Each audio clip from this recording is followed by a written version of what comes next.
20 minutes of education. Imagine about 4,000 years ago, around 2350 BC, there were two Mesopotamians. They decided to get married, and one of them says, "So, what's getting married all about?" The other replies, "Well, I don't really know either, but I've already written the marriage contract." And the first one goes, "Of course, that's obvious." In ancient Mesopotamia, around 4,000 years ago, marriage contracts were written down.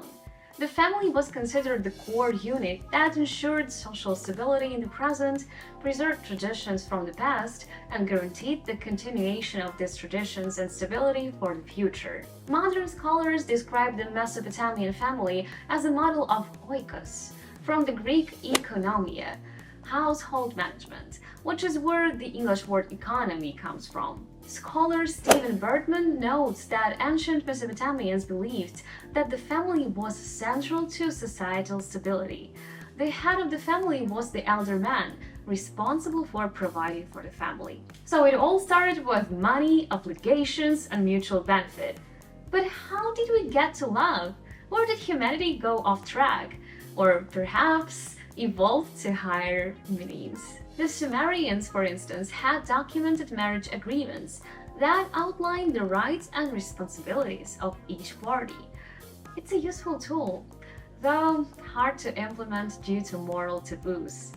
By the way, I recently learned about a concept where people don't see marriage as something eternal, but rather as a 4-year plan. After 4 years, you both have a strategic session to decide whether to continue the union. This is interesting and has many practical advantages, as it's been proven that we value temporary things more because they can end, and when the possible end date is clearly outlined, it keeps people from becoming lazy or taking their partner for granted. What do you think about this concept? Leave your thoughts in the comments, and maybe we'll reform society together. Maybe. In the Sumerian language, the word for love was a complex verb that literally meant to measure the land or to mark the earth. For both the Sumerians and Babylonians, and likely Assyrians as well, marriage was fundamentally a business agreement, meant to ensure and solidify an orderly society. While there was an inevitable emotional component to marriage, its main goal, in the eyes of the state, was not companionship, but procreation, not personal happiness in the present, but continuity of the family line for the future. Marriages were often arranged for things like the right to water, business deals concerning land sales, mutual protection, or any arrangement that both sides deemed beneficial. As business agreements, they started with a legal contract signed by the heads of households in the presence of witnesses. By the way, the bride and the groom typically had no say in this process. And after that, the ceremony could proceed. Once there was agreement between the families, the marriage process consisted of 5 steps to be followed according to tradition.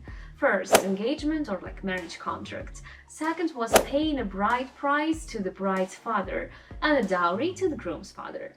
Third, the ceremony and wedding feast. Then the bride moves in with the groom's family, and the last one, the sexual acts on the wedding night, hoping the bride will get pregnant. Well, pretty clear with specific goals. Engagement was a serious matter in the Babylonian Empire, where Babylon was the capital. And to put it mildly, they didn't like it when someone changed their mind. According to the oldest known legal system, the Code of Hammurabi, Hammurabi was a Babylonian king. If a suitor, like a groom, changed his mind, he lost all the deposit, the engagement gift, and the bride price. And if the future father-in-law changed his mind, he had to pay the suitor double the bride price. So, in ancient Babylon, business first. What about the ceremony? How did it look? Was there an arch and children carrying rings? And were there even rings? In Mesopotamia, the ceremony was often very simple, just the bride moving to the groom's house, followed by a feast. And once the contract was signed, it was all official. As for wedding rings, Mesopotamians didn't have them. At least there is no evidence they used them. One of the first civilizations to use wedding rings was ancient Egypt. Egyptians exchanged rings made from reeds, leather, or other materials, a symbol of eternal love and devotion.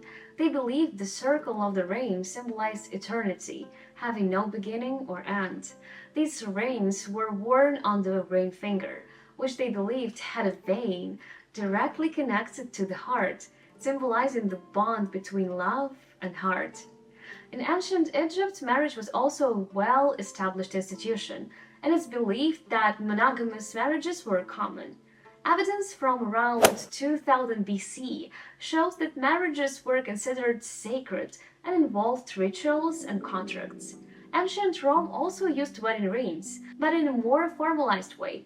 Roman marriages involved the exchange of iron rings, symbolizing the strength and durability of the marriage. Later, more refined gold rings were used, often engraved with inscriptions or symbols of fidelity or devotion. Wedding rings became more widespread in Europe in the 12th century, under the influence of the Christian Church. During this period, exchanging rings became a part of wedding ceremony, and it was seen as a symbol of the vows made in marriage. During the Renaissance, its 15th century, wedding rings were often made of precious metals, like gold, and became a sign of social status and wealth. It was also common to engrave wedding rings with personal inscriptions or symbols. And then the tradition of wedding rings spread even more widely in the 19th and 20th century, helped by brilliant marketing and commercial interests. Engagement rings, specifically diamond rings, became especially popular thanks to one company, De Beers, founded in 1888 by British businessmen who consolidated diamond mining operations in South Africa. De Beers grew quickly, and by the early 20th century controlled about 90% of the world diamond production. But there was a problem. While diamonds had always been valuable, they weren't necessary for weddings. For most of history, engagement rings were made from gold and other precious stones, with diamonds being rare luxury items. De Beers realized that in order to expand their market, they needed to make diamonds more desirable and accessible to the masses. So in 1947, they hired a marketing agency that created the famous slogan, "A diamond is forever." This slogan was designed to link diamonds with enduring love and devotion, creating an emotional connection that hadn't existed before. It resonated with the public, making diamonds not just material possessions, but symbols of eternal love. They targeted men, positioning the purchase of a diamond ring as the ultimate expression of affection.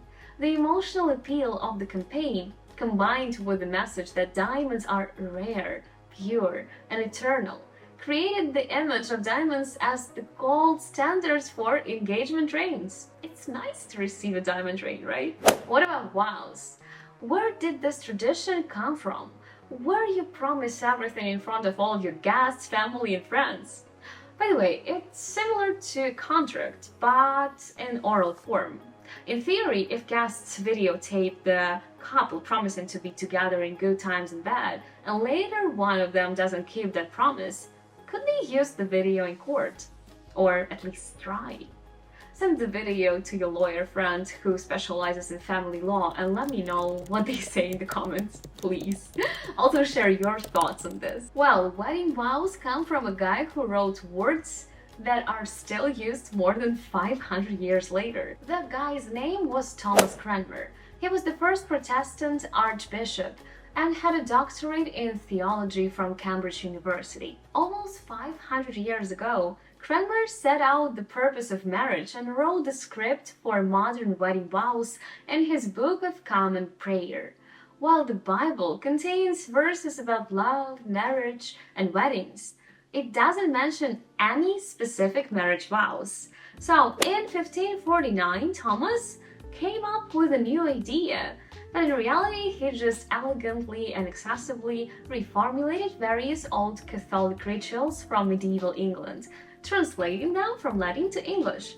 Actually, Thomas was quite a trendsetter. Now he would definitely run a course on how to monetize words. I, Natalie, take you YouTube channel Tournaments of Education to be my husband, to love, cherish, obey, and support you in death and sickness, in wealth and poverty, in happiness and sorrow. I promise to cherish you until death do us part. And here's a little moment that modern girls might not like. The part about obeying was only used by women, while men simply promised to cherish their wives. But that was in 1500s, so I'm not surprised at all. Now let's talk about the origin of the word itself. The word marriage comes from the Middle English and first appeared between 1250 and 1300 AD. It's derived from the Old French marier, to marry, and eventually from the Latin maritare, which means to provide a husband or wife, and maritari, meaning to marry. It also comes from the Old French word matrimuene, which appeared around 1300 AD, and ultimately comes from the Latin matrimonium, combining two concepts, mater, meaning mother, and the suffix monium, meaning action, state, or condition. So it literally means state of being a mother or motherhood. But in the broader sense, it referred to the state of marriage, specifically a union that could lead to having children and creating a family. The word husband comes from Old English, meaning man, head of the family, and manager, steward. From Old Norse, husbandi, meaning householder, from hus, house, and bondi, occupant and farmer. The word wife has Germanic roots, coming from Proto-Germanic vibam, meaning woman, just simply woman. So what do you think about the union of a farmer and a woman, and the ancient and modern purpose of such union, which despite all its transformations has endured through the centuries? Do you think marriage is still relevant, or this concept and tradition has outlived itself? I'm looking forward to your thoughts in the comments, and I promise to be with you in joy and sorrow and in the next episode. See you!